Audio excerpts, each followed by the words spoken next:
My name is Alberta, and I'm 62 years old. I raised my son Daniel as a single mother since he was just 2 years old. We've always been close, spending every Christmas together for 35 years. So when he called to tell me I wasn't invited to Christmas this year because his wife Meredith wanted a smaller gathering with only her family, I felt like someone had punched me in the stomach. But they forgot one important thing. Before I continue my story, let me know where you're watching from in the comments below. If you've ever felt pushed aside by your own family, hit that like button and subscribe to hear how I turned my holiday heartbreak into an unexpected lesson about boundaries and self-respect. When Daniel's father walked out on us, my son was just learning to talk.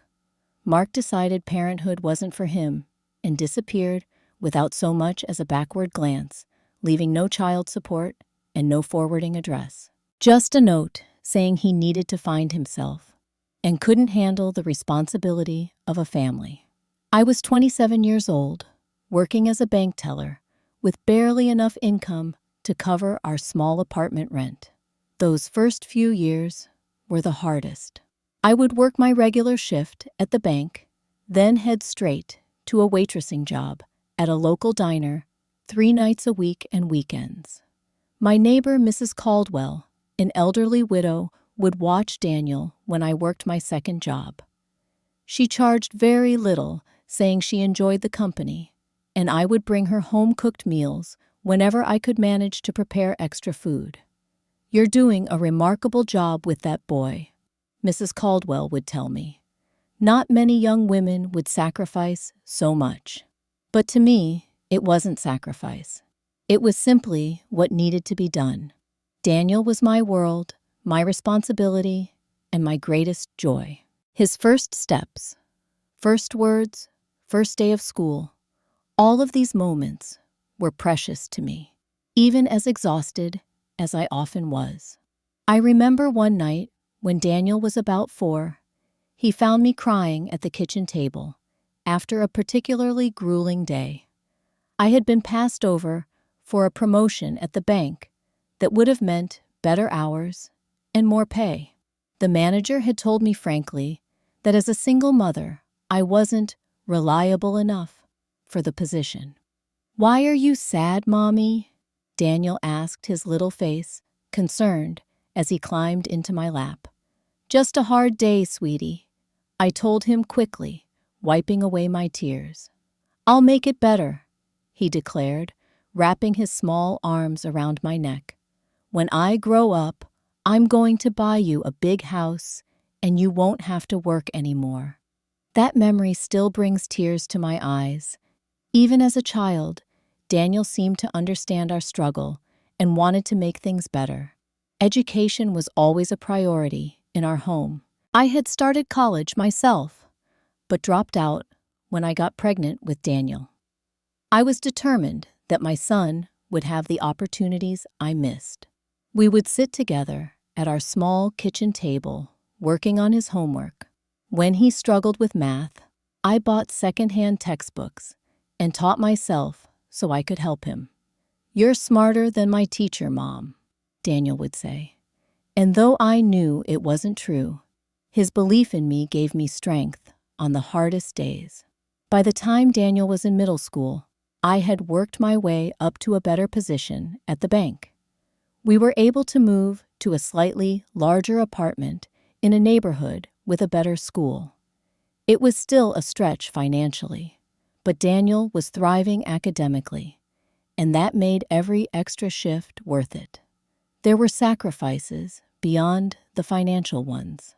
When I was 35, I met Thomas, a kind electrical engineer, who took me on actual dates, brought me flowers, and made me laugh for the first time in years. For 6 months, things were wonderful. Then, he took me to dinner at a fancy restaurant I could never have afforded on my own ordered champagne and proposed. "I want to build a life with you, Alberta," he said, holding my hand across the table. "You're the most amazing woman I've ever met." My heart soared, then crashed, when he added, "But I need to be honest. I don't see myself raising another man's child. Daniel's already 13. He could visit on holidays when he's older, but I think it would be best if he went to live with relatives while we start our life together."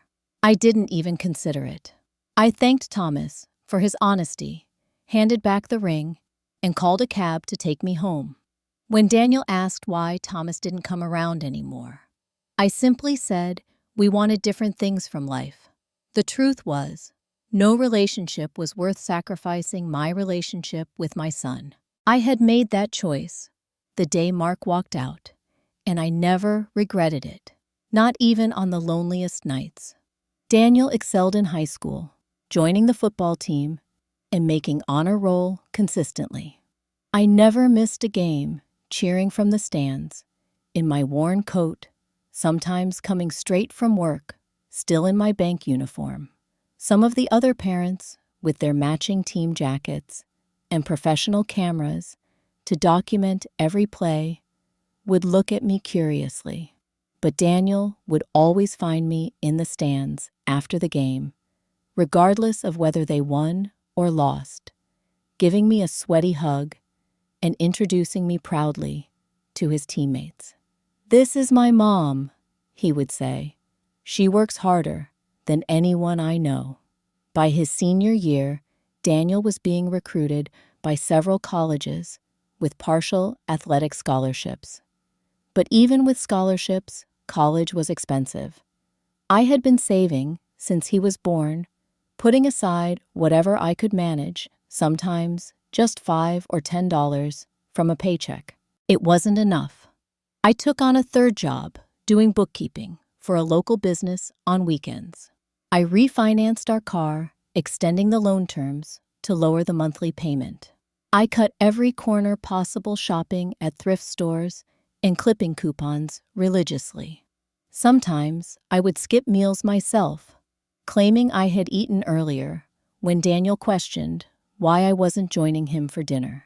The day the acceptance letter came from State University with its offer of a partial scholarship was one of the proudest of my life. Daniel wanted to turn it down, seeing the worry in my eyes as I mentally calculated costs. "Mom, I can go to community college and work. Maybe try for a better scholarship next year," he suggested. "Absolutely not," I told him firmly.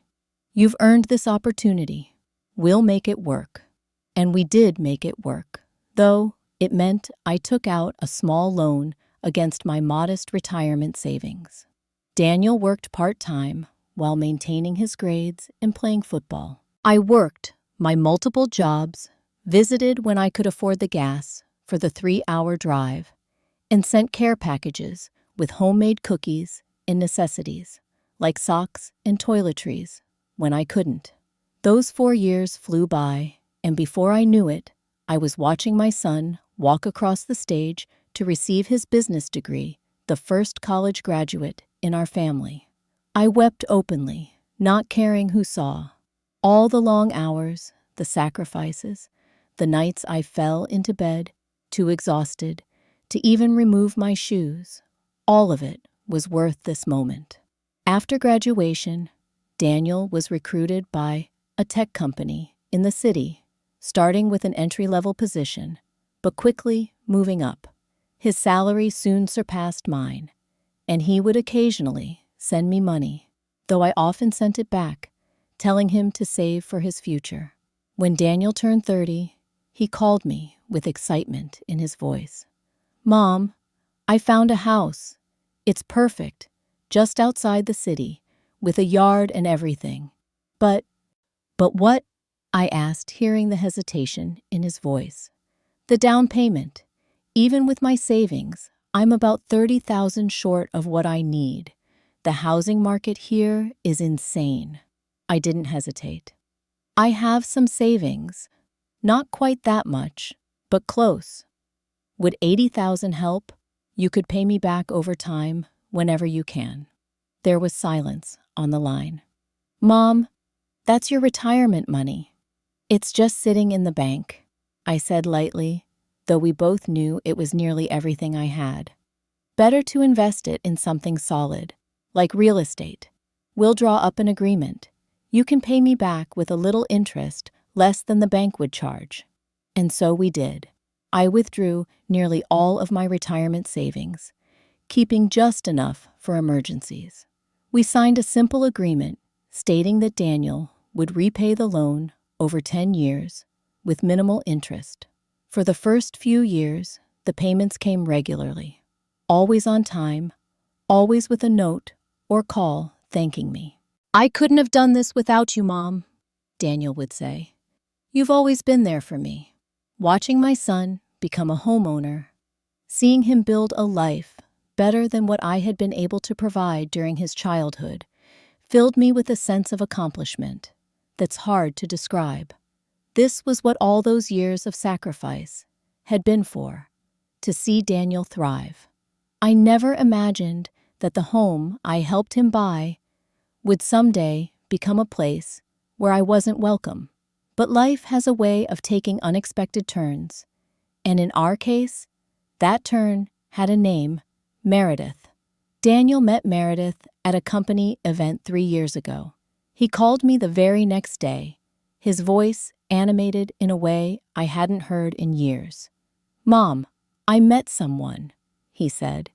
"She's amazing, works in marketing for a luxury brand. She's smart and beautiful and funny. Her name is Meredith." I was thrilled for him. Daniel had dated over the years, but never seemed to find someone who really captured his heart. In the months that followed, he would call frequently, always, with stories about their latest date, or something clever Meredith had said. "When do I get to meet this wonderful woman?" I finally asked after they had been dating for about 3 months. There was a slight pause on the line. "Soon," Daniel promised. "She's just really busy with a big campaign at work right now. Once that settles down." It was another month before the introduction finally happened. Daniel brought Meredith to a restaurant halfway between my apartment and his house. I arrived early, nervous and excited, to meet the woman who had made my son so happy. When they walked in, I understood immediately what had attracted Daniel.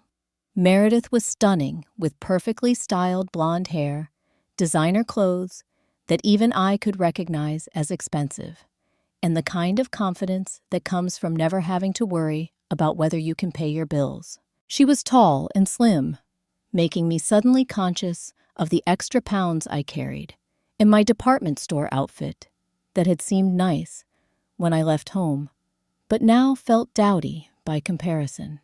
"It's so nice to finally meet you," I said, standing to greet them.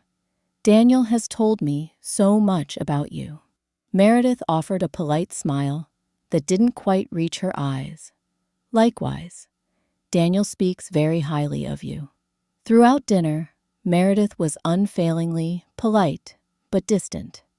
She answered my questions about her job and family with brief responses before turning the conversation back to topics she shared with Daniel: mutual friends I didn't know, work colleagues I'd never met, and plans for trips to places I'd never been.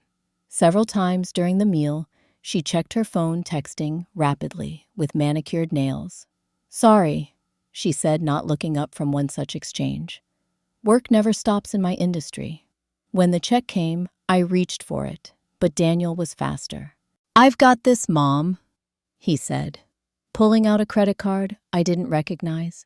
"We just got these," Meredith explained, noticing my look. "Black card invitation only. The perks are amazing." On the drive home, I tried to sort through my feelings. Meredith clearly made Daniel happy, but something about her left me uneasy. There was a coldness there, a calculation in her eyes when she looked at me, as if she were assessing my value and finding it wanting. The proposal came 6 months later. Daniel called ecstatic to tell me he had asked Meredith to marry him at a rooftop restaurant with a violinist and rose petals scattered everywhere. She said, "Yes, Mom. We're thinking about a spring wedding, nothing too elaborate." Nothing too elaborate turned into an extravaganza at one of the most exclusive venues in the city, with 200 guests, a 5-course dinner, and flowers flown in from South America. The wedding was largely planned and paid for by Meredith's parents, Harold and Patricia Reynolds, who owned a successful chain of high-end furniture stores. The Reynolds made it clear from our first meeting that they found me lacking. Patricia looked at my simple dress with a slight curl of her lip, while Harold asked pointed questions about my career at the bank, emphasizing the word career as if it were a quaint concept. We always knew Meredith would marry someone successful, Patricia told me during the rehearsal dinner. She's always had exquisite taste, though I admit we pictured someone from a more established family. At the wedding itself, I was seated at a table far from the bridal party, with distant relatives and colleagues who seemed as out of place as I felt. During the speeches, Harold spoke at length about welcoming Daniel into their family, about how he and Patricia would be the parents Daniel deserved, a comment that sent murmurs through the crowd and caused me to grip my champagne glass so tightly I feared it might shatter.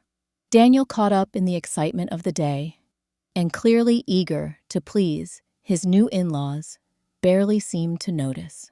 When he did make his way to my table, Meredith was always at his side, her hand possessively on his arm, steering him away after just a few minutes. "We need to greet the Andersons, darling," she would say. "They flew in from Paris just for us." After the wedding, the changes in Daniel became more pronounced. His calls became less frequent, often coming when he was commuting to or from work, the only time he was alone. "Meredith says I'm on the phone too much," he explained when I mentioned it. "She thinks we should be more present with each other in the evenings." When they did visit, Meredith would subtly critique everything, from my apartment decor to my cooking. "This is quaint," she said once, looking around my small living room with its secondhand furniture and family photos. "Have you ever thought of updating? There are some wonderful designers who can work with even the most limited spaces and budgets." Another time, when I invited them for dinner and spent hours preparing Daniel's favorite lasagna, Meredith took one small bite before setting down her fork. "This is very traditional," she said with a thin smile. "Daniel and I are trying to cut back on carbs and dairy.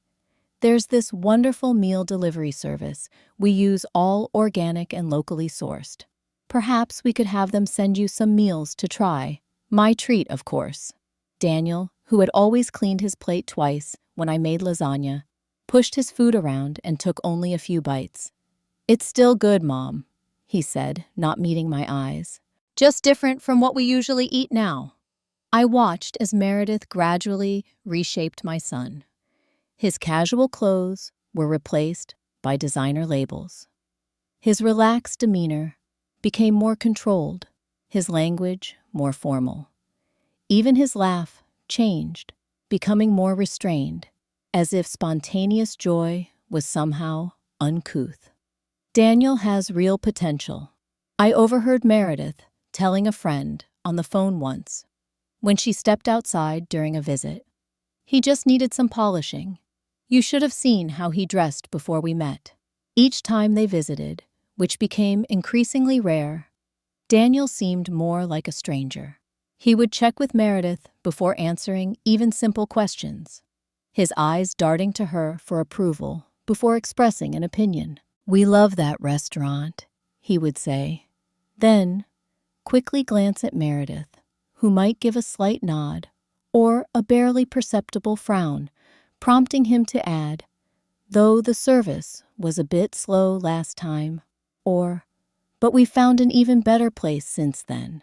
It was as if he were being erased and redrawn according to Meredith's specifications, and with each visit, I recognized less and less of the boy I had raised. The first major exclusion came on my 60th birthday. Daniel had promised to organize a small celebration, nothing fancy, just dinner with a few of my friends from work and the book club I had joined after retiring from the bank. "I'll take care of everything, Mom," he assured me. "You deserve to be spoiled a little." The day before my birthday, he called to cancel. "Something's come up," he said, his voice tight with what sounded like embarrassment. "A work emergency. I need to go out of town." "On a Saturday?" I asked, unable to keep the hurt from my voice. "These things happen," he said vaguely. "I'll make it up to you when I get back." That evening, scrolling through social media, I saw what the work emergency really was. Meredith had posted photos of them boarding a private yacht with her parents. "Surprise weekend getaway with the family," the caption read. They were all smiling, champagne glasses in hand, clearly having planned this trip well in advance. I spent my 60th birthday alone, ordering takeout and watching old movies. Daniel sent a text at 9 p.m. "Happy birthday, Mom. Sorry again about dinner. We'll reschedule soon." There was no call. When I mentioned the yacht trip during our next conversation, Daniel became defensive. Meredith's dad arranged it as a surprise. I couldn't say no. You understand, right? Family obligations. Family obligations. As if I were not his family. As if the woman who had raised him alone, sacrificed everything for him, was now just an acquaintance to fit in when convenient. The pattern continued. I wasn't invited to their housewarming party when they renovated the kitchen in the home I had helped Daniel buy. I saw photos on social media, their house filled with people I didn't know, toasting with expensive wine, in the space I had never been asked to visit since Meredith moved in. When Daniel received a major promotion at work, I learned about it not from him, but from a neighbor whose son worked at the same company. "Such wonderful news about Daniel," Mrs. Henderson said when we met at the mailboxes. "The youngest VP in the company's history, I hear." I called Daniel that evening, and he seemed surprised that I knew. "Oh yeah, it's not a big deal," he said. "Just a title change, really." "Your celebration dinner looked lovely," I said, having seen Meredith's posts of a table laden with gourmet food, Daniel, in a new suit, raising a glass with his in-laws and colleagues. "That was just a small thing Meredith put together," he said dismissively. "Very last minute, yet elaborately catered and photographed from multiple angles." I didn't press the issue, but the ache in my chest grew. Thanksgiving was the next holiday I spent alone.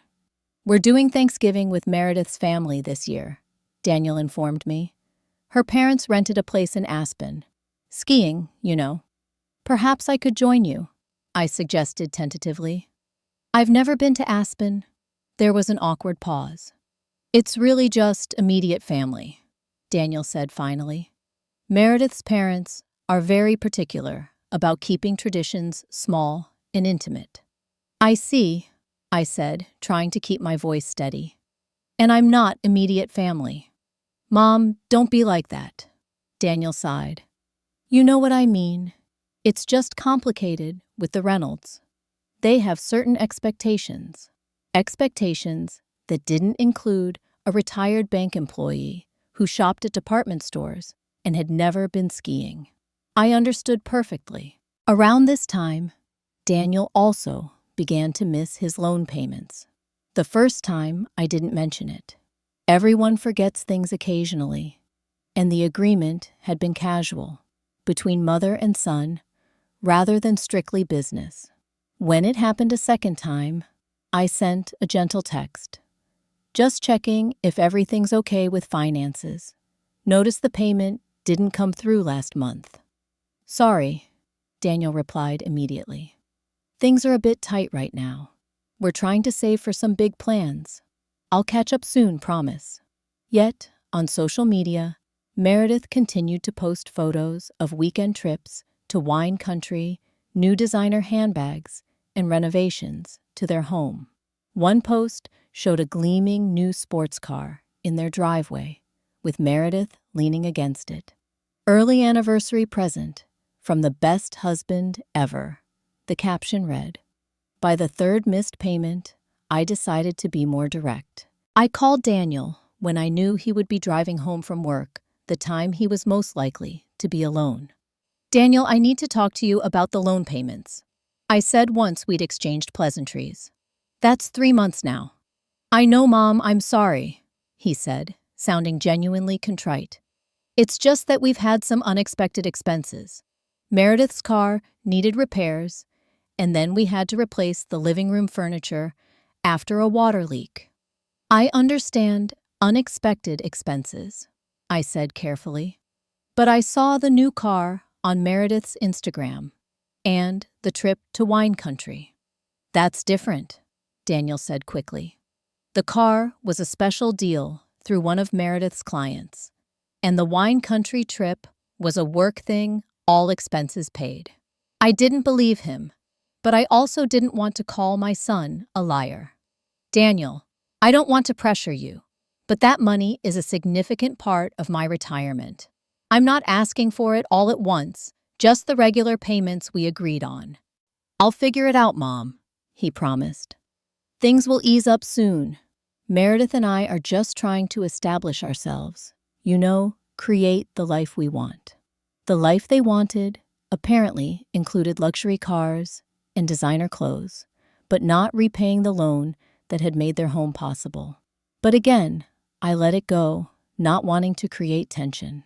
It was around this time that I began hearing whispers about how Meredith spoke about me when I wasn't present. Linda, a friend from my book club, whose daughter worked at the same company as Daniel, pulled me aside after a meeting. Alberta, I don't want to upset you, but I thought you should know, she began hesitantly. My daughter attended a dinner party at Daniel and Meredith's house last weekend. She said Meredith was talking about you, and it wasn't kind. My stomach tightened. What did she say? Linda looked uncomfortable. She told everyone you were constantly interfering in their lives, calling all the time, demanding Daniel's attention. She said you were clingy and unable to let go, that you were jealous of her relationship with Daniel. I felt as if I'd been slapped.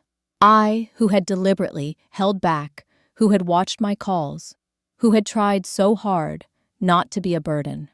There's more, Linda continued reluctantly. She apparently joked about how they need to manage you, especially around holidays, when you expect to be included. She said something about how they've gotten good at making up excuses. That night, I cried for the first time in years. Not just for the hurtful words, but for the loss of the close relationship I had once had with my son. How had we gone from being each other's whole world to this, where his wife mocked me behind my back, and he allowed it the next day? I called Daniel and asked directly if Meredith had a problem with me. What? No, of course not, he said, sounding surprised. Where would you get that idea? I've heard things, Daniel, about how she talks about me to others. There was a long pause. Mom, you know how people gossip. Whatever you heard was probably taken out of context. Meredith respects you. Does she? I pressed. Because I feel increasingly pushed out of your life. Holidays, celebrations, even just regular visits. It's always an excuse why I can't be included. You're overreacting, Daniel said, his tone becoming defensive. We're just busy building our own life. It's not always about you, Mom. Those words stung more than he could know. Nothing in my life had ever been about me. Every decision, every sacrifice had been for him. But I swallowed the hurt and ended the call, promising myself I would try again when emotions weren't so raw. As November turned to December, my thoughts turned to Christmas as they always did. Christmas had been our special time, Daniel's and mine, since he was a toddler. Even in the leanest years, I had made sure there was magic in our small apartment, staying up late to wrap the few presents I could afford, baking cookies from scratch, because they were cheaper than store-bought, creating traditions that cost nothing but meant everything. The previous year, our first Christmas after Daniel's wedding, had been tense. Meredith had reluctantly agreed to have me over for Christmas dinner, but the atmosphere had been strained. She had prepared an elaborate meal that looked more like a magazine spread than comfort food, and conversation had been stilted, with long silences, broken only by the clink of silverware on china. Still, it had been Christmas with my son, and I had been grateful for that small mercy. This year, I hoped things might be better. Perhaps enough time had passed for Meredith to feel more secure in her relationship with Daniel, less threatened by my presence. 2 weeks before Christmas, I called Daniel to ask about the plans. "I was thinking I could bring dessert," I said brightly. "Maybe that chocolate cake Daniel loves so much. And I've already bought your gifts. Nothing extravagant, just some things I thought you both might like." There was a long silence on the line. Then Daniel cleared his throat. "Actually, Mom, about Christmas this year?" Something in his tone made my heart sink. "Yes, we're thinking of keeping it really small this year. Just a quiet celebration." "That sounds nice," I said, confused. "I promise I won't stay long if you want some time, just the two of you." Another pause. "No, I mean, we're spending it with Meredith's family. Her parents are hosting, and they're very particular about their guest list." "I see," I said slowly. "And I'm not on that list. Mom, please try to understand. Meredith feels a lot of pressure during the holidays.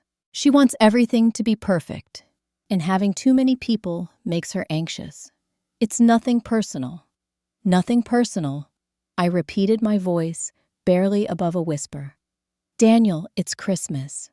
We've spent every Christmas together for 35 years. I know, and I'm sorry, but Meredith and I are trying to create our own traditions now. We can get together after the holidays, maybe for New Year's or early January." In the background, I could hear Meredith's voice, though I couldn't make out the words. Her tone was insistent, prompting. "Mom," Daniel pressed when I didn't respond. "Are you there?" "Yes," I said, my voice steady despite the tears running down my face. "I'm here, but I'm not invited for Christmas." "Please don't put it like that. It sounds so harsh." "How would you put it, Daniel? Because from where I'm sitting, my only child is telling me I'm not welcome at Christmas for the first time in his life." "Mom, you're making this harder than it needs to be," Daniel said, an edge of frustration in his voice. "It's just one holiday. We'll see you soon, after, I promise." After we hung up, I sat motionless in my living room, staring at the small Christmas tree I had already decorated, the wrapped presents beneath it, bearing Daniel and Meredith's names. The ache in my chest was physical, as if someone had reached in and squeezed my heart. Out of habit, I checked social media, and there it was, Meredith's latest post, a selfie of her and Daniel in winter hats standing in front of a luxury ski lodge. The caption read, "Can't wait for our Christmas getaway with the family, 10 days of skiing hot tubs and holiday cheer at the most exclusive resort in Vermont." The truth hit me like a slap. It wasn't about keeping Christmas small or Meredith's anxiety about hosting. They had planned an expensive holiday trip with her family and simply didn't want to include me. And Daniel hadn't even had the courage to tell me the truth. As the tears finally came hot and bitter, I made a decision. I was done being the afterthought, the obligation, the unwanted burden. If Daniel and Meredith didn't want me in their lives, I would stop trying to force my way in. And I would stop enabling their lifestyle with money they clearly didn't value. I had given everything for my son, my time, my youth, my financial security. But I couldn't give him my self-respect. That I needed to reclaim for myself. The morning after Daniel's call, I checked my bank account online. As expected, his loan payment had not been made, marking the third consecutive month he had failed to fulfill our agreement. With a calm I didn't entirely feel, I reviewed the terms we had established years ago when I had helped him buy his house. The contract, simple but legally binding, stated clearly that after 60 days of non-payment, the interest rate would increase substantially. It was a clause I had included at the suggestion of my bank colleague, though I never imagined I would need to enforce it against my own son. Daniel had signed without even reading it thoroughly. Such was his trust in me at the time. I had never intended to hold him to these terms. The loan had been an act of love, not a business transaction. But now, with the evidence of their extravagant lifestyle, contrasted against their refusal to honor even basic family obligations, I felt justified in exercising my legal rights. Rather than dwelling on my hurt, I decided to focus on something positive, a gift to myself. For decades, I had put everyone else's needs before my own. Now it was my turn. I spent the morning researching beach resorts in Florida that still had availability for the Christmas period.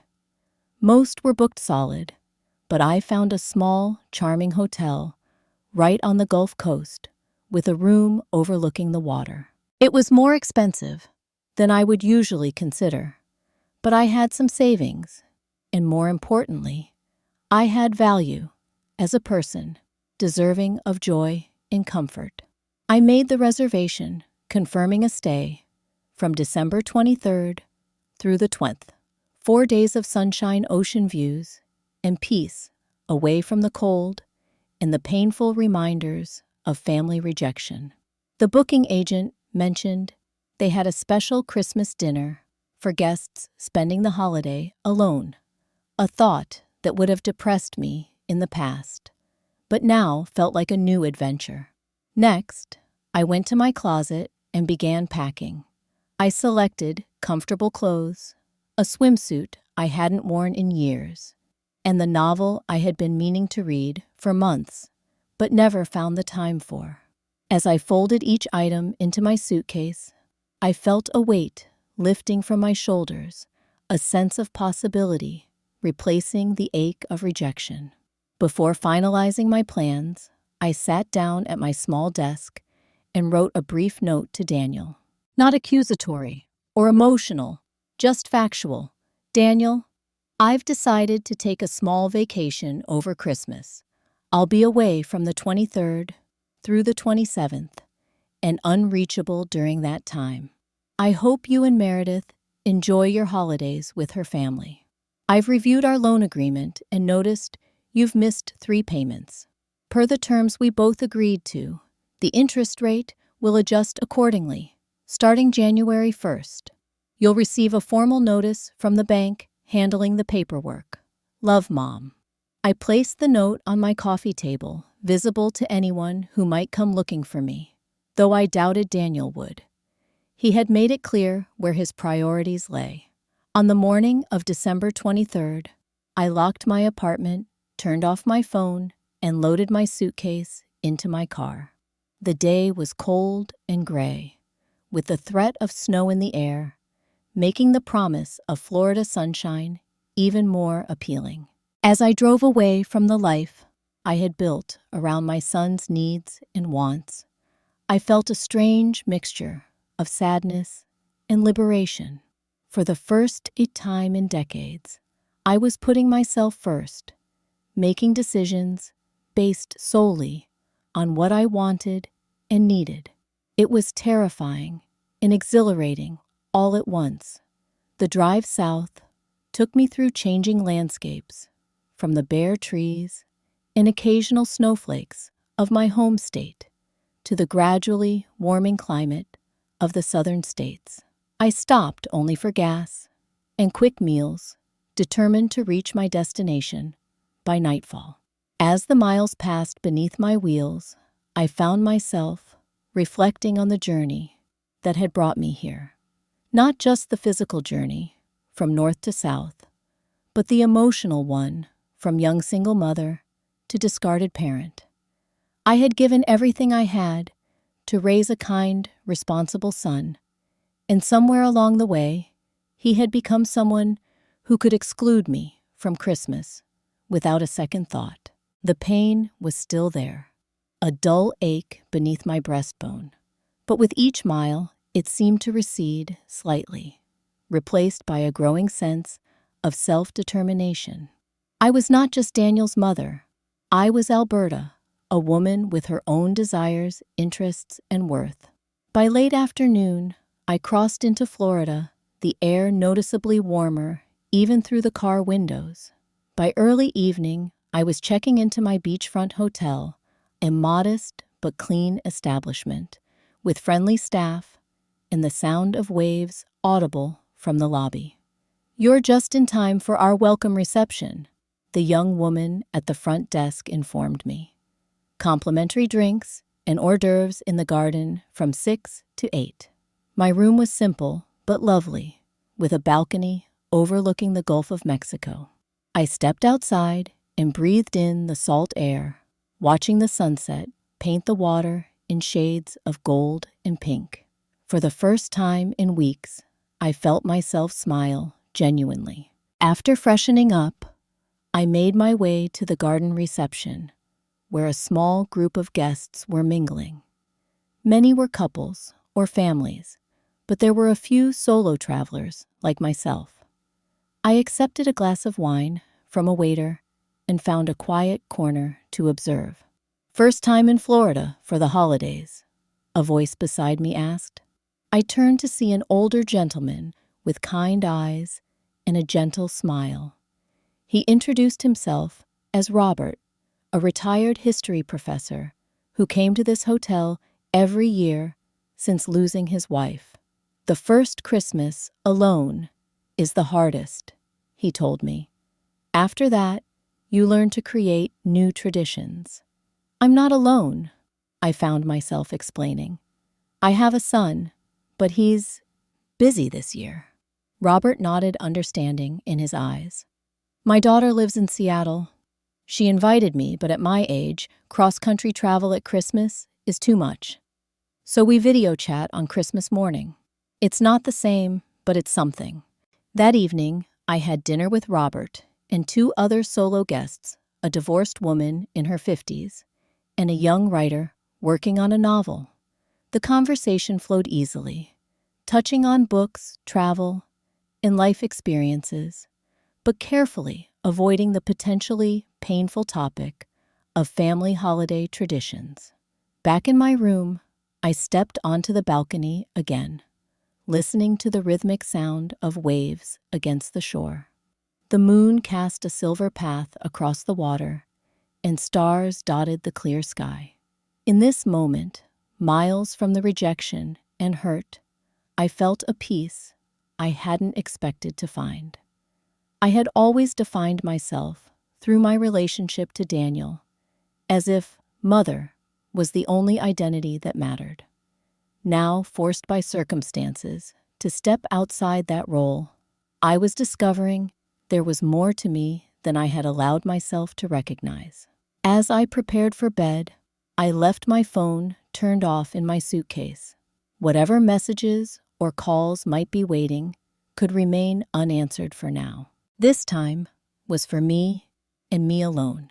Christmas morning dawned clear and warm, the sun rising over the Gulf in a spectacular display of color.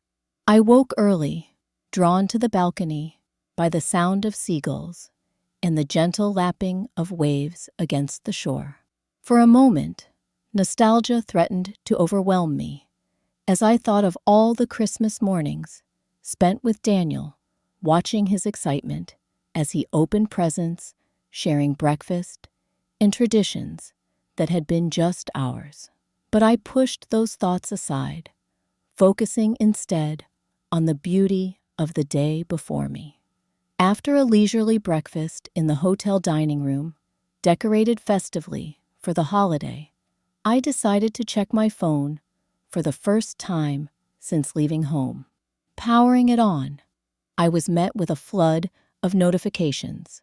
12 missed calls from Daniel, several voicemails, and a series of increasingly frantic text messages.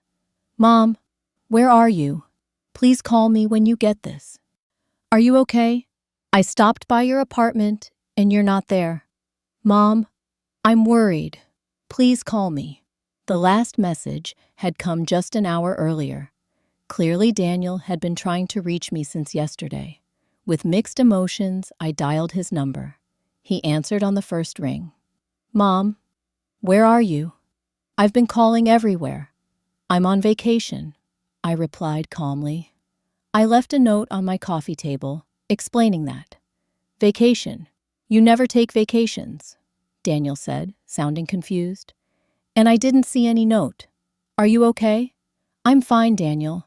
I decided that since I wasn't invited to join your Christmas celebrations, I would create my own.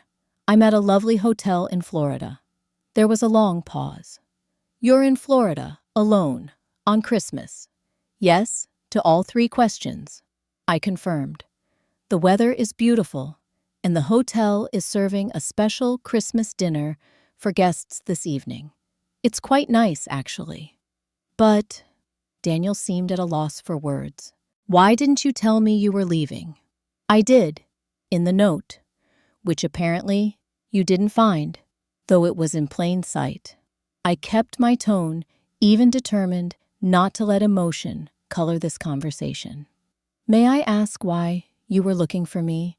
I thought you were skiing in Vermont with Meredith's family." Another pause. "We decided not to go after all. Meredith thought it might be nice to have a quiet Christmas at home instead." His voice lacked conviction, suggesting this change of plans wasn't as voluntary as he was making it sound. "I thought maybe you'd want to join us for dinner after all."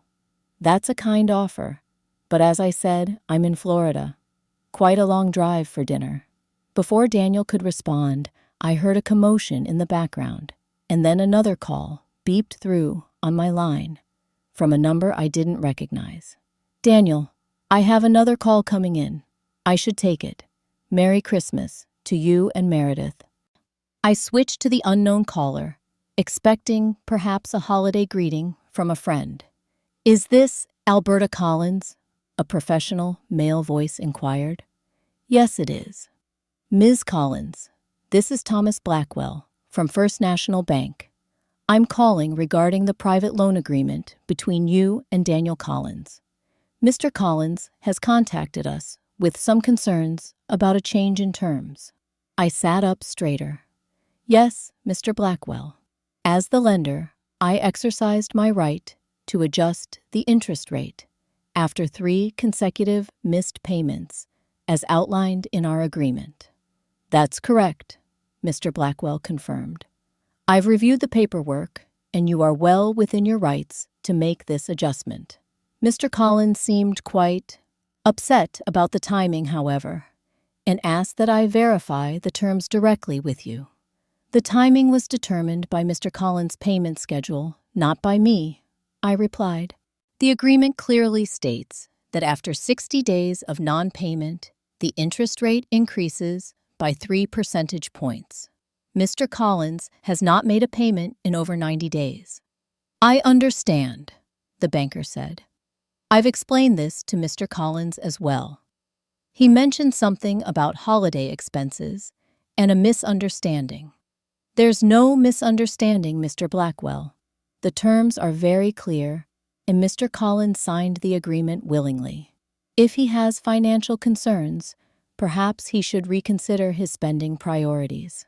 After a few more minutes of discussion, during which Mr. Blackwell confirmed that the new interest rate would take effect on January 1st, we ended the call. I had barely set down my phone when it rang again, this time with Daniel's number. "Mom," he began without preamble, his voice tight with anger. "What are you doing? The bank just called me about raising the interest rate on my loan. On Christmas. I didn't tell them to call you today, specifically," I replied. "But yes, I am exercising my right to increase the rate after 3 months of non-payment, as we agreed in writing." "This is ridiculous." Daniel's voice rose. "You know we're trying to save for the future. We have plans that apparently include ski trips to Vermont, but not repaying your mother." I observed. "That's not fair," Daniel protested.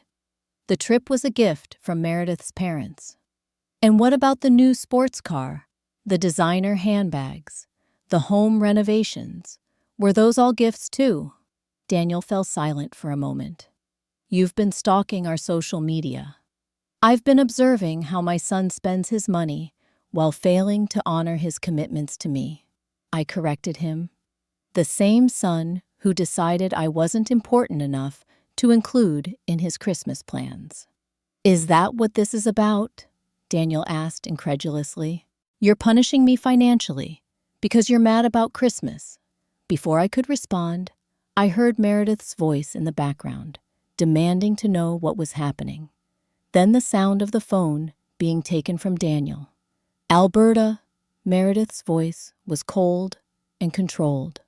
"What exactly do you think you're doing? Exercising my legal rights as a lender." I replied simply, something I wouldn't have needed to do if the borrower had kept his promises. "This is petty and vindictive," Meredith snapped. "You're just angry because we wanted one Christmas without your hovering presence, so you decided to ruin our holiday and our financial planning. My decision is based on the terms of a legal agreement," I maintained.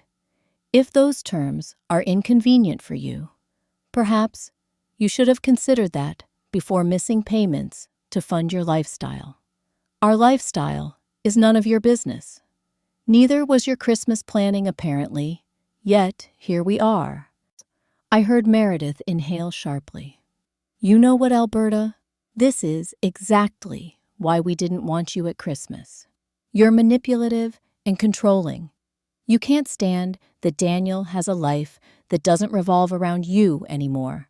"Meredith," I heard Daniel protest in the background, but she continued, "We didn't invite you because you don't fit with the image we're creating.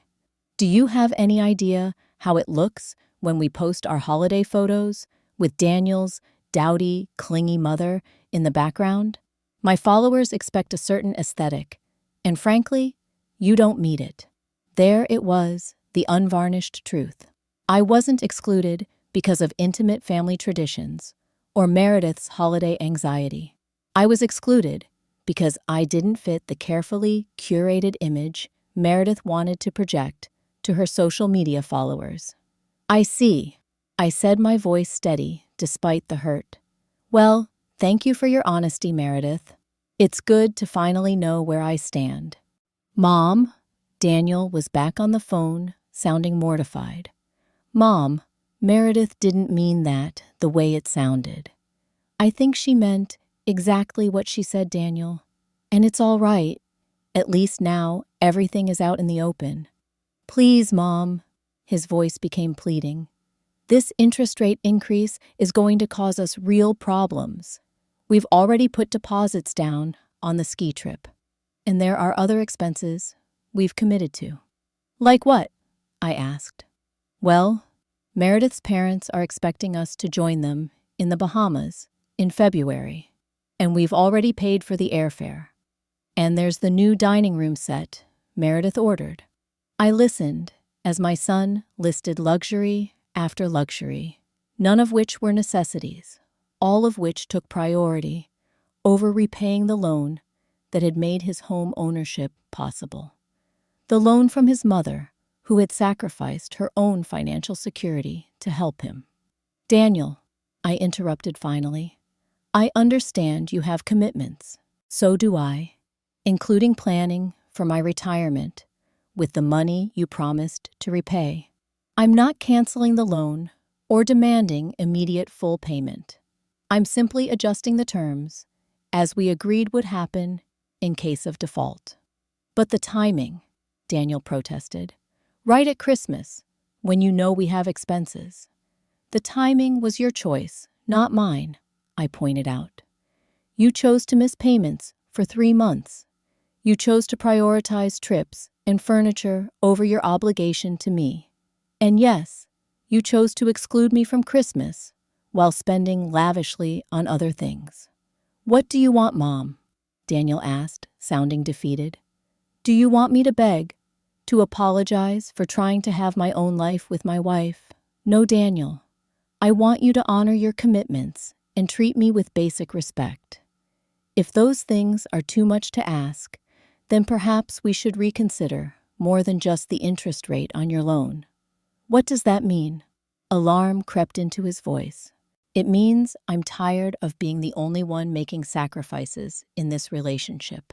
I've given everything for you, Daniel, from the day you were born. I'm not asking for constant gratitude, but I do expect common courtesy and the occasional acknowledgement that I matter. You do matter, Mom, Daniel said quickly. Of course you do. My actions have always shown that you matter to me.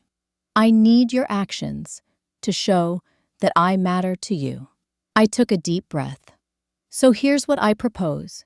If you want the interest rate to remain at the original level, you need to do 2 things. First, catch up on all the missed payments by January 15th. Second, invite me sincerely to your New Year's celebration. New Year's, Daniel repeated. But Meredith's already planned everything. She's invited all her friends from work, and her parents might stop by. Then I guess you have a decision to make, I said simply. Financial considerations or social ones. I'll respect whatever you decide, but there will be consequences either way. After we hung up, I sat on my balcony for a long time, watching families play on the beach below children, with new Christmas toys, building sandcastles instead of snowmen. I felt drained, but also strangely empowered. For the first time, I had stood my ground, with my son had refused to be an afterthought in his life. Whether Daniel would choose to meet my terms remained to be seen. But regardless of his decision, I had taken back control of my own life, had remembered that I was more than just someone's mother. I was a person with needs and feelings that deserved respect. That evening, I joined the hotel's Christmas dinner, seated at a table with other solo travelers. We shared stories, laughed, and toasted to new beginnings. Not once did I check my phone for messages from Daniel. Whatever came next, I would face it on my own terms, not as a supplicant, grateful for crumbs of attention from my own child. As I fell asleep that night to the sound of waves against the shore, I realized that in trying to exclude me from his Christmas, Daniel had inadvertently given me a precious gift, the reminder that I was worthy of respect, consideration, and joy, even if it meant finding these things on my own.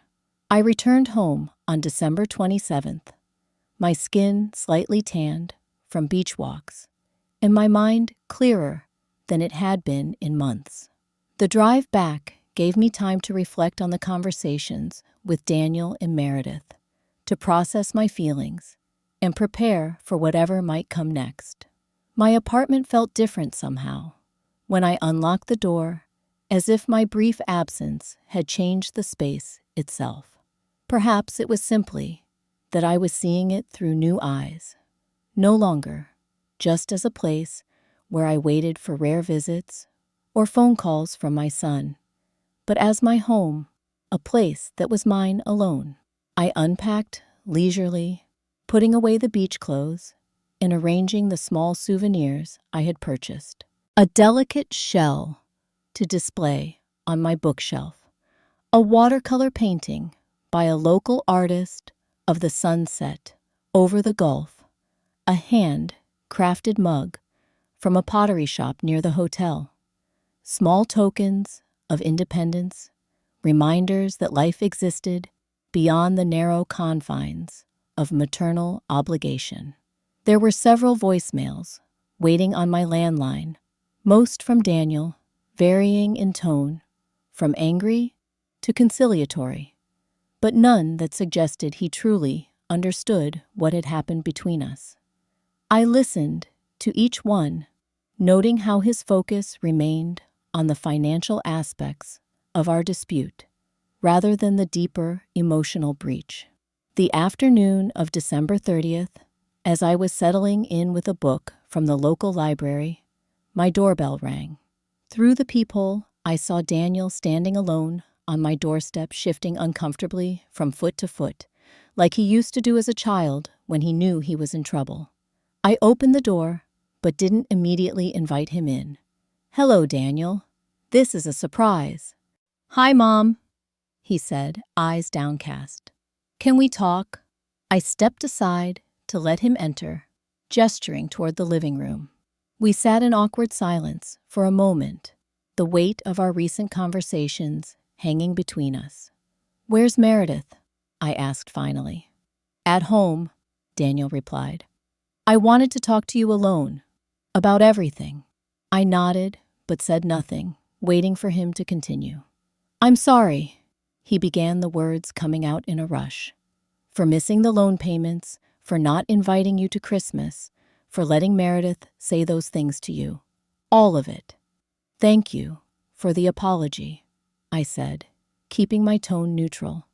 "But I'm curious, Daniel, what exactly are you sorry for, the actions themselves or the consequences that followed?" He looked startled by the question. "Both, I guess. I never meant to hurt you, Mom. Yet you made conscious decisions that did exactly that," I pointed out. "You chose to exclude me from a family holiday while spending money that should have gone toward your obligation to me." Daniel ran a hand through his hair, a gesture so reminiscent of his father that it momentarily softened my resolve. "I've made a mess of things, haven't I?" "Yes," I agreed simply. "You have. It's just, everything happened so fast with Meredith," he tried to explain. "Her lifestyle, her family, it was all so different from what I was used to. Suddenly, there were all these expectations, these standards to meet. Designer clothes, luxury vacations, the right car, the right furniture, the right friends. And your mother didn't fit those standards," I finished for him. Daniel had the grace to look ashamed. "Meredith can be image conscious. Her social media presence is important for her career, and she's always thinking about how things will look, what impression we're making. And I make the wrong impression." "Not to me," Daniel insisted. "Never to me, but yes, to Meredith and her family sometimes. They come from a different world, Mom." I thought of the Reynolds with their expensive clothes and condescending smiles. A world where loyalty and sacrifice matter less than appearances. "That's not fair," Daniel protested, but weakly. "What's not fair, Daniel, is using your mother's retirement money to fund a lifestyle that she isn't even allowed to witness." I kept my voice level, despite the emotion rising in my chest. "What's not fair is forgetting who was there for every scraped knee, every school play, every heartbreak and triumph, in favor of people who judge worth by brand names and follower counts." Daniel fell silent, unable to meet my eyes. "Do you know what hurt the most?" I continued. "Not the missed payments, though that was concerning. Not even being excluded from Christmas, though that was painful. It was realizing that my son, who I raised to value character over appearance, kindness over status, had become someone who would allow his wife to speak about his mother as if she were an embarrassing inconvenience. I never should have let her say those things, Daniel admitted. I should have stood up for you. Yes, you should have. Just as you should have honored your financial commitment to me. Just as you should have ensured I wasn't alone on a holiday that has always been special to us. I leaned forward, meeting his downcast eyes. Daniel, what happened to the boy I raised? The one who once promised to buy me a big house so I wouldn't have to work anymore. At that, Daniel's eyes filled with tears. I remember saying that, he whispered. I meant it too. I know you did. You were always a kind child with a generous heart. Somewhere along the way, you lost sight of that. I got caught up in everything, Daniel said, wiping at his eyes. The promotions at work, the lifestyle Meredith introduced me to the approval of her parents. It felt good to be part of that world, to be accepted by people who seemed so sophisticated and successful. I wanted to belong there. At the cost of belonging to your own history, I asked gently. Daniel, I never expected you to live exactly as I did, or to limit yourself to the modest circumstances we had when you were growing up. I wanted more for you, worked for you to have more. But I didn't raise you to value things over people or appearances over genuine connection. I know, Daniel acknowledged, and that's why I'm here, to tell you that I've realized how wrong I've been. He reached into his jacket pocket and withdrew an envelope, placing it on the coffee table between us. This is a cashier's check for all the missed payments, plus the next 3 months in advance. I glanced at the envelope, but didn't pick it up. Where did this money come from? Daniel, not more debt, I hope. No, he said, and for the first time, a hint of pride entered his voice. I sold the sports car, the one I bought Meredith for our anniversary. It was an impulse purchase anyway, way beyond what we should have spent. And how did Meredith feel about that decision? Daniel's expression clouded. She wasn't happy. Actually, she was furious. We had a pretty big fight about it. I'm sorry to hear that, I said, and meant it. Despite everything, I didn't want my son's marriage to suffer. Don't be, Daniel surprised me by saying. It was a fight we needed to have. After you and I spoke on Christmas, after what Meredith said to you, I started really looking at our life together, at the choices we've been making. The car, the trips, the endless renovations, to a house that was perfectly fine, as it was, all of it funded by debt and appearances. He shook his head as if clearing away cobwebs. I've been lying to myself, Mom, pretending we could afford a lifestyle that we really can't, neglecting obligations that should have been priorities, allowing Meredith to set all the terms for our life together, including who we spend time with and how we spend our money. I remained quiet, sensing that Daniel needed to work through these realizations aloud. When I told Meredith I was selling the car to catch up on the loan payments to you, she accused me of choosing you over her. But that's not what it was about at all. It was about honoring a commitment I had made about doing the right thing regardless of what was convenient or stylish. And that's what matters to you now, doing the right thing, I asked. It always mattered, Daniel insisted. I just lost sight of it for a while, got caught up in a world where appearances seemed more important than substance. But you raised me better than that, Mom. You taught me that character is what you do when no one is watching, not what you post when everyone is. Those sound like my words, I said, surprised he remembered. They've been echoing in my head ever since our call on Christmas, Daniel admitted, along with a lot of other lessons you taught me that I've been ignoring. He leaned forward, his expression earnest. Mom, I can't change what happened, how I've treated you, the choices I've made. But I can do better going forward, starting with New Year's Eve. What about it? I asked cautiously. Meredith is still having her party with all her work friends and social media contacts, Daniel said. But I won't be there. I'd like to spend New Year's Eve with you instead, if you'll have me. Nothing fancy, just the way we used to when I was growing up. Chinese takeout, old movies, waiting for the ball to drop. The offer took me by surprise. You'd skip Meredith's party. Won't that cause problems? Probably, Daniel acknowledged. But it's a choice. I'm making a statement about what matters to me. Meredith and I have a lot to work through, a lot of conversations ahead about our priorities and values. This is just the beginning. I studied my son's face, looking for signs of insincerity or manipulation, but found only genuine contrition and resolve. The boy I had raised was still in there, beneath the veneer of the man Meredith had tried to shape him into. I'd like that, I said finally. Chinese food and movies sounds perfect. Daniel's relief was palpable. Thank you, Mom, for giving me another chance, for not giving up on me, even when I was being an idiot. I could never give up on you, Daniel. You're my son, the most important person in my life. That doesn't mean I'll accept being mistreated or disregarded, but it does mean I'll always be here when you're ready to find your way back to being the person I know you can be. As Daniel prepared to leave, he paused at the door.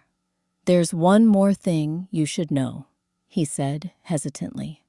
Meredith and I, we've been struggling for a while now, even before all this happened. The lifestyle, the constant need to impress, it's exhausting and expensive. And underneath it all, we want different things. What do you want, Daniel? I asked gently. A simpler life, he answered without hesitation. A home that feels like a home, not a showroom. Eventually, children. A marriage based on partnership, not presentation. He shook his head ruefully. I'm not sure Meredith wants any of those things. Have you talked to her about it? I've tried, but she dismisses it as me being boring or settling. She has a vision for our life that's all about status and appearance. I went along with it because it seemed exciting at first, and because I didn't want to disappoint her. But now you're remembering who you really are. I finished for him. Daniel nodded. I don't know what happens next, Mom, but I do know that I need to start living according to my own values, again, not someone else's. And that starts with making things right with you. After Daniel left, I sat for a long time, thinking about our conversation and the changes he seemed to be experiencing. I didn't allow myself to hope too much, knowing that patterns established over years don't change overnight. But there was a spark of the son I knew and loved in his words and intentions, and that was enough for now. New Year's Eve arrived, and true to his word, Daniel appeared at my door with bags of Chinese food and a stack of classic movies. Meredith, he explained, had gone ahead with her party, making it clear that his absence was a betrayal she wouldn't easily forgive. I should have been making different choices all along, he said, as we settled on the couch with cartons of food. I just got swept up in a life that wasn't really mine. We talked for hours, really talked, in a way we hadn't in years, about his work, his marriage, his growing discomfort with the materialism and superficiality of the social circle Meredith had drawn him into. About my retirement, my new friends from the book club, my unexpected enjoyment of my solo Christmas vacation. You seem different, Mom, Daniel observed. More, I don't know, confident, independent. I am different. I agreed. Being excluded from your life hurt terribly, but it also forced me to remember that I'm more than just your mother. I'm a person in my own right, with my own interests and needs. I'm sorry I made you feel otherwise, Daniel said sincerely. It was a painful lesson for both of us, I acknowledged. but maybe a necessary one. As midnight approached, we turned on the television to watch the traditional ball drop in Times Square. Daniel's phone had been buzzing periodically throughout the evening, but he had ignored it, staying present in our time together. Just before the countdown began, he raised his glass of sparkling cider to mine. To new beginnings, he proposed, and to remembering what really matters. To new beginnings, I echoed, touching my glass to his, and to finding our way back to ourselves and each other. As the new year began, I felt a sense of cautious optimism. Not that everything was fixed or that all the hurt had been erased, but that Daniel and I were on a path to rebuilding our relationship on a foundation of mutual respect rather than obligation or guilt. Whatever happened with his marriage to Meredith, whatever changes lay ahead for both of us, I knew that this moment of reconnection was precious and real, and that more than any material gift or grand gesture was what I had truly wanted all along. 6 months have passed since that New Year's Eve with Daniel, and so much has changed in both our lives. The journey hasn't been easy or straightforward, but it has been transformative in ways I never could have imagined when I drove away from my apartment last Christmas, feeling rejected and forgotten. Daniel and Meredith did try counseling, as he had mentioned they might.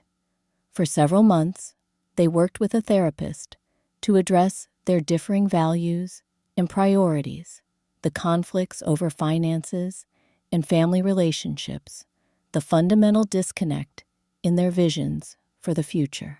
In the end, though, they reached the difficult conclusion that they wanted incompatibly different lives.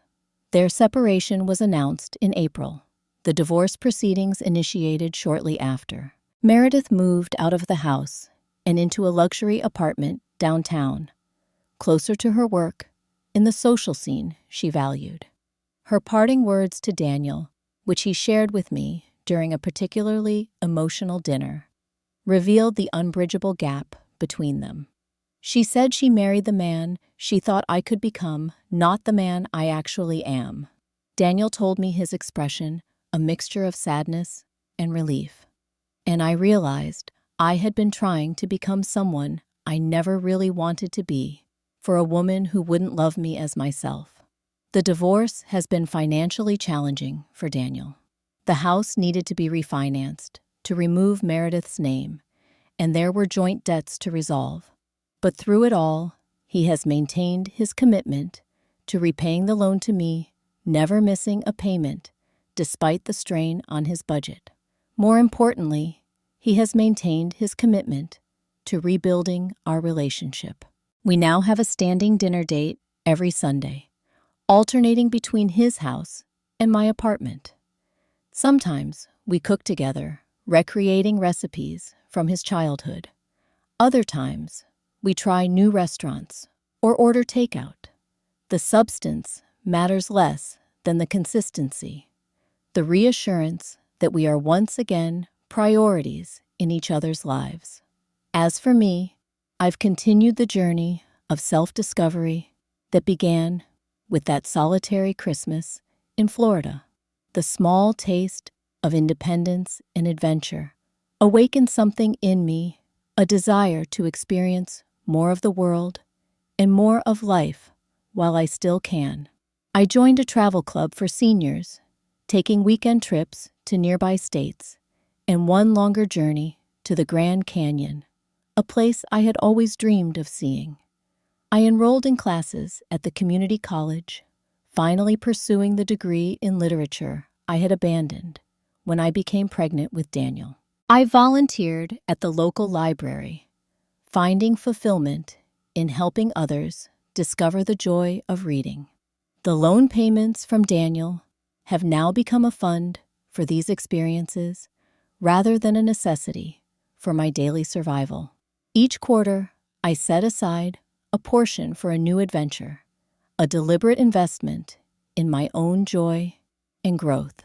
Daniel has been my biggest cheerleader in these endeavors, genuinely delighted by my stories and photographs, proud of my accomplishments in my courses. "You're inspiring, Mom," he told me recently. "I always saw you as strong and capable, but now I'm seeing you as brave, too." Last month, he surprised me by booking us a vacation together, a week at the very same Florida hotel where I had spent that transformative Christmas alone. "I want to see the place that helped you find yourself again," he explained, "and I want to make new memories there, with you happy ones this time." We walked on the beach, ate in the same garden restaurant, even met up with Robert, the retired professor I had befriended during my previous stay. It was healing to return to that place with Daniel at my side, to share with him the beginning of my journey back to myself.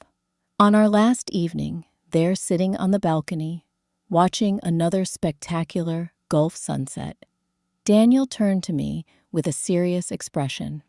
"I've been thinking about the house," he said. "It's too big for just me, and every corner holds memories of that marriage, both good and bad." "Are you thinking of selling?" I asked. "Actually, I was thinking of offering it back to you," he said, surprising me completely. "You're the one who made it possible for me to buy it in the first place. And now that I'm starting over, I'm considering a smaller place, maybe a condo closer to work." "Daniel, that's a generous offer, but unnecessary," I assured him. "I'm happy in my apartment. It suits my needs perfectly." "Then maybe we could sell it and split the proceeds," he suggested. "Property values have increased significantly. Your original investment would be returned many times over." I considered the proposition. "That would certainly help fund my next adventures," I acknowledged. "But what about you? Would you have enough left to find a new place?" "More than enough," Daniel said confidently. "I've been working with a financial advisor, learning to live within my means for once. It's actually liberating to scale down to focus on what truly adds value to my life, rather than what impresses others." The transformation in my son over these past months has been remarkable to witness. The materialistic trappings that once seemed so important to him have fallen away, revealing the thoughtful, genuine person I always knew him to be.